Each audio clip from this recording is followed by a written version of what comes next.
எரிகோவின் கோட்டை விழுந்ததே, இந்த துதிகளின் ஆயுதமணிந்தால். எரிகோவின் கோட்டை விழுந்ததே, இந்த துதியானால் ஆயுதமணிந்தால். பாடி துதிப்போம் துதிப்போம் தேவ ஜனமே, இந்த எரிகோவின் கோட்டையை தகர்ப்போம். ஆம் பிரியமானவர்களே, முன்னாண்ட நடந்து சென்று கொண்டிருங்கள். வருஷ கடைசியிலே நமக்கு பின்னாக முன்னாட வந்த தடைகள், வியாதிகள், பண கஷ்டங்கள், எரியோ கோட்டை தகர்ந்தெறிவதாக. எரிகோவின் கோட்டை தகர்ந்ததே, பாடி துதிப்போம் துதிப்போம் சபையோரே. இந்த கண்வந்த வருஷம் தந்த ஏசப்பாவை, இந்த வருஷத்திலே, கடந்த வருடத்திலே, இந்த வருடத்திலே பயங்கர எரிகோ கோட்டைகள் தகர்த்தெறிந்து விட்டார்.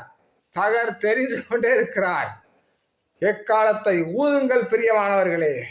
ஷாகாபாலா கத்திர வரவா.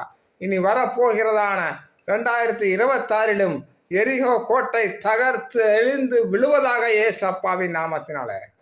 எரிகோவின் கோட்டை விழுந்த 2026 எரிகோவின் கோட்டை விழுந்ததே, இந்த துதிகளின் ஆயுதமணிந்தோம்.